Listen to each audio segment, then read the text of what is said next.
விவசாயி, mechanic, engineer, இப்படி அப்பாக்கள் யாரா இருந்தாலும் அவங்க கனவெல்லாம் அவங்க பசங்களுக்கு ஒரு best college. AAA College of Engineering and Technology, Sivakasi. Counseling code 4680. 21st rank in Anna University, National Board of Accreditation, NAC with A grade ISO certified institution, best engineering college in Virudhunagar district. Iran மீது America நேரடியாக தாக்குதல் நடத்தியிருப்பது உலக அரங்கில் பதற்றத்தை ஏற்படுத்தியுள்ளது.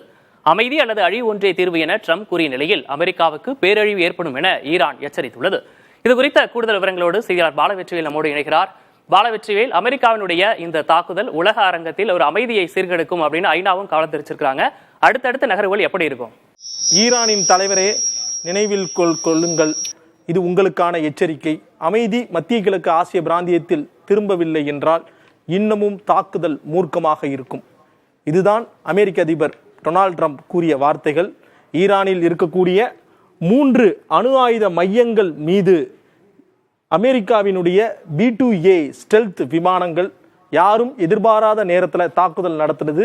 இந்த தாக்குதல் காரணமாக இதற்கு முன்பு இஸ்ரேலுக்கும் ஈரானுக்கும் நேரடி போர் நடந்த நிலையில் தற்போது சுற்றி இருக்கக்கூடிய மத்திய கிழக்கு ஆசிய நாடுகளில் இருக்கக்கூடிய அமெரிக்க இராணுவ மையங்களில் இருந்தும் விமானங்கள் தயாராக இருப்பதாக தெரிவிக்கப்படுகிறது. இது உலக அளவிலேயே மிகப்பெரிய ஒரு பதற்றத்தை ஏற்படுத்தி இருக்கிறது.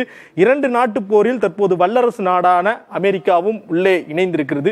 இது குறித்து நம்மிடம் நேரடியாக பேசுவதற்காக ஐநாவினுடைய ஓய்வு பெற்ற மூத்த அதிகாரி கண்ணன் இணைந்திருக்கிறார். ஐயா வணக்கம். வணக்கம். வணக்கம்.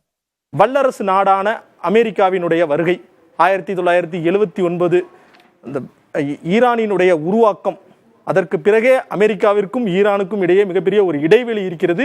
இருந்தாலும் 1988க்கு பிறகு நேரடியான ஒரு தாக்குதல். இந்த தாக்குதலை எப்படி பார்க்கிறீர்கள்? உங்களுடைய முதல் கட்ட கருத்துக்களை பகிர்ந்து கொள்ளுங்கள். இல்ல, இந்த தாக்குதல் நம்ம எல்லாரும் எதிர்பார்த்தது தான். ஏன்னா 2வது முறை ட்ரம்ப் ஆட்சிக்கு வந்த உடனேயே அவர்களோட அந்த பேச்சுவார்த்தையை மீண்டும் தொடங்குறதுக்கு ஸ்டீவ் விட்காஃப்னு சொல்லிட்டு ஒரு தனி தூதரை நியமிச்சார். அந்த ஒமான் நாட்டினுடைய மத்தியஸ்த உதவியோடு கிட்டத்தட்ட 5 சுற்று பேச்சுவார்த்தைகள் நடந்திருக்கின்றன. 6வது சுற்று பேச்சுவார்த்தை நடப்பதற்கு ஒரு நாள் முன்பாகத்தான் இஸ்ரேலுடைய தாக்குதல் தொடங்கியது. ஜூன் 13. ஜூன் 12 அன்னைக்கு இன்டர்நேஷனல் அட்டாமிக் எனர்ஜி ஏஜென்சி, அது ஒரு ஐக்கிய நாடுகள் சபையினுடைய துணை நிறுவனம். அந்த நிறுவனம் இந்த அணு ஆயுத பரவாமை ஒப்பந்தத்தினுடைய கூறுகளை ஈரான் மீறுவதாக ஒரு தீர்மானத்தை நிறைவேற்றியது. அதனால 2015 ஒரு ஒப்பந்தம் இருந்துச்சு. அந்த ஒப்பந்தத்திலிருந்து அமெரிக்கா மட்டும் வெளியே வந்துருச்சு. அது 2018. அது வந்த பிறகு ஈரான் தன்னுடைய இந்த யுரேனியத்தை செறிவூட்டுகிற பணியில் மீண்டும் ஈடுபட தொடங்கியது என்பது வல்லுநர்களுடைய கண்டுபிடிப்பு. அதனால பேச்சுவார்த்தைகளுக்கு ஒரு 60 நாள் கெடு கொடுத்திருந்தார் அதிபர் ட்ரம்ப். அந்த 60 நாள் முடிந்த அடுத்த நாளோ அதற்கு அடுத்த நாளோ இஸ்ரேலியர்கள் இந்த IAEA தீர்மானத்திற்கு பிறகும் அவர்களுடைய தாக்குதலை தொடங்கினார்கள். அதனால இது எதிர்பார்த்தது தான். ஐயா, இப்போ நடக்கக்கூடிய இந்த யுத்தத்தை பொறுத்தவரை அமெரிக்காவினுடைய நேரடியான தலையீடு, குறிப்பாக ஈரானுக்கு மற்ற நாடுகளுடைய ஆதரவு கிடைக்க வாய்ப்பு இருக்கிறதா? குறிப்பாக சீனா, ரஷ்யா, வடகொரியா உள்ளிட்ட நாடுகள் இனிமேல் என்ன செய்ய போகிறார்கள்? அடுத்தடுத்த நகர்வுகள் என்னவாக இருக்கும்? இல்ல, ஈரான் ஒரு ஐசோலேட்டட் நிலைமையில இருக்கு. அதற்கு பெரிய நண்பர்கள் எல்லாம் கிடையாது. வடகொரியா ஈரானுக்கு உதவக்கூடிய நிலையில் இருப்பதாக நான் எண்ணவில்லை. ரஷ்யாவும் ஒரு தினசரி ஒரு போரை நடத்திட்டு இருக்கு 2.5 வருஷத்துக்கு மேலாக. அதனால அவர்களும் பெரிய அளவில் உதவுவார்கள் என்று நான் எண்ணவில்லை. சீனாவுக்கு என்று நிறைய சிக்கல்களும் பிரச்சனைகளும் பொருளாதார சிக்கல்கள் ஏற்கனவே இருக்கிறது. அதனால சீனாவுக்கு இதுல ஒரு பெரிய பங்கு இருப்பதாக நான் எண்ணவில்லை. அதனால் ஈரான் மிகவும் பலவீனப்பட்டு இருக்கக்கூடிய இந்த சூழலில் அதனுடைய ப்ராக்சிஸ் ஹெஸ்பொல்லா, ஹமாஸ் இவையெல்லாம் பலவீனப்பட்டிருக்கும் இந்த சூழலில் இதை விட ஒரு சரியான தருணம் இருக்க முடியாது ஈரானுடைய அணு ஆயுத முயற்சியை தடுப்பதற்கு என்ற எண்ணம் அமெரிக்காவில் மேலோங்கி இருப்பதாக நான் எண்ணுகிறேன். அதனுடைய விளைவுதான் நேற்று நடந்த அந்த தாக்குதல். ஐயா, அமெரிக்காவினுடைய இந்த தாக்குதல் இந்த போரை முடிவுக்கு கொண்டு வரும்னு நீங்க நினைக்கிறீங்களா? ஏன்னா ஈரான் ஏற்கனவே பலவீனமாக இருக்கிறார்கள் என குறிப்பிட்டீர்கள். இல்ல, ஈரான் எந்த மாதிரி எதிர்வினை ஆற்ற போகிறதுன்னு பார்க்கணும். அவர்கள் நேரடியாக அமெரிக்க தளங்கள் அருகில் இருக்கும் அமெரிக்க தளங்களை தாக்கலாம், அல்லது பயங்கரவாத முயற்சிகளில் அவர்கள் தூண்டுதலின் பேரில் அமெரிக்கர்களுக்கு எதிரான நிகழ்ச்சிகள் நடக்கலாம். இது நேற்று தான் இந்த தாக்குதல், இந்த B-2 பாம்பர்ஸ் போட்டிருக்கக்கூடிய பங்கர் பஸ்டிங் பாம்ஸ், நேற்று தான் இது நடந்திருக்கிறது. இது ரொம்ப ரொம்ப சீக்கிரம், இது நம்ம கொஞ்சம் காத்திருக்கணும். எவ்வளவு சேதம் நடந்திருக்கிறது? அமெரிக்க அதிபர் சொல்லுகிறார், முழுமையாக மொத்தமாக அழித்து விட்டோம் என்று சொல்லுகிறார். அது உண்மையா என்பது போக போக தெரியும். அப்படி அழித்திருந்தால் இந்த போர் நிற்பதற்கு ஒரு வாய்ப்பு இருக்கிறது. அப்படி அழிக்காவிட்டால் மீண்டும் இந்த தாக்குதல்களை அமெரிக்காவும் இஸ்ரேலும் தொடரும் என்று நான் நம்புகிறேன். ஆனால் இவை தொடருமா வேண்டாமா என்பது இன்று நாம் பேசிக்கொண்டிருக்கும் இந்த தருணத்தில் முழுமையாக ஈரானுடைய கையில் இருக்கிறது. உங்களுடைய கலந்துரையாடலுக்கு மிக்க நன்றி. நம்முடன் அடுத்தது பேசுவதற்காக பாதுகாப்புத்துறை பேராசிரியர் ஜெகநாதன் அவர்கள் இணைந்திருக்கிறார். ப்ரொஃபசர் வணக்கம். வணக்கம். ஈரான் தாக்குதல், நான் புவியியல் ரீதியாகவே உங்ககிட்ட இருந்து கேள்வியை தொடங்குறேன்.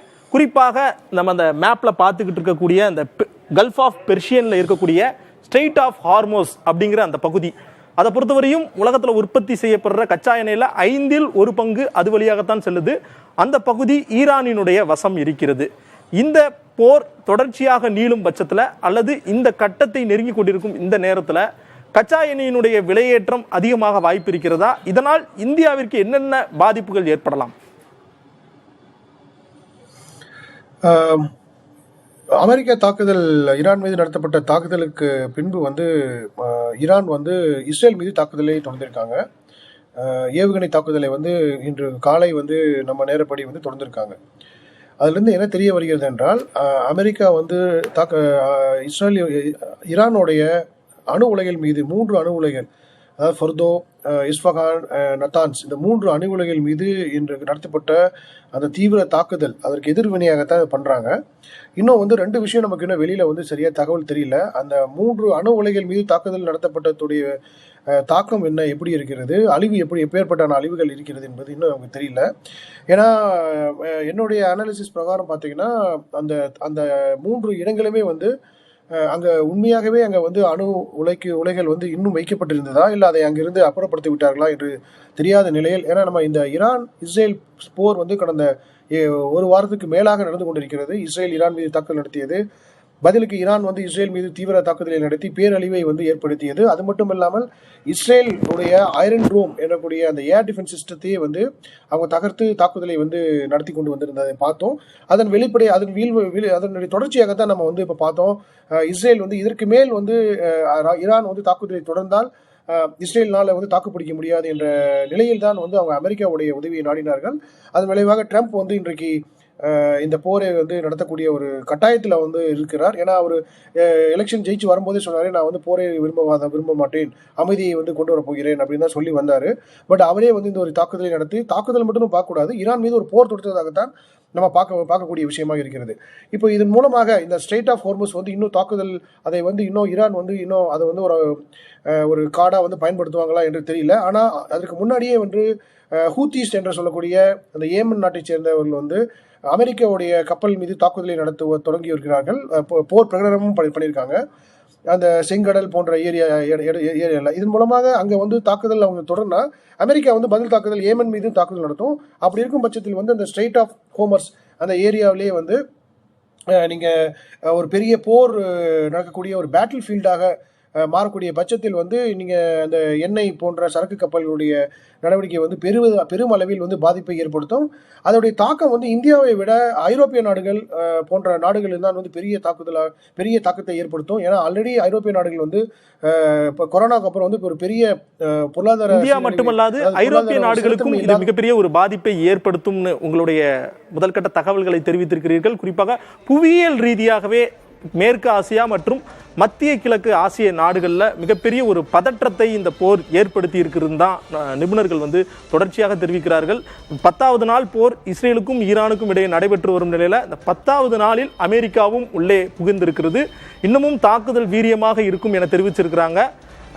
நிபுணர்கள் கூறியது போல ஈரானினுடைய எதிர்த்தாக்குதல் இஸ்ரேலின் மீதா அல்லது அமெரிக்காவின் உள்ள இராணுவ முகாம்கள் சுற்றி இருக்கக்கூடிய இந்த நாடுகள் எல்லாம் பார்க்குறோம் 35க்கும் மேற்பட்ட பகுதிகளில் அமெரிக்காவினுடைய ஏர்பேஸ் இருக்குது. அதன் மீது ஈரான் தாக்குதல் நடத்துவதற்கான வாய்ப்பு இருக்கிறது. அதற்கு பிறகுதான் இந்த போர் அடுத்த கட்டத்தை நோக்கி நகரும் என எச்சரிக்கை விடுக்கப்படுகிறது.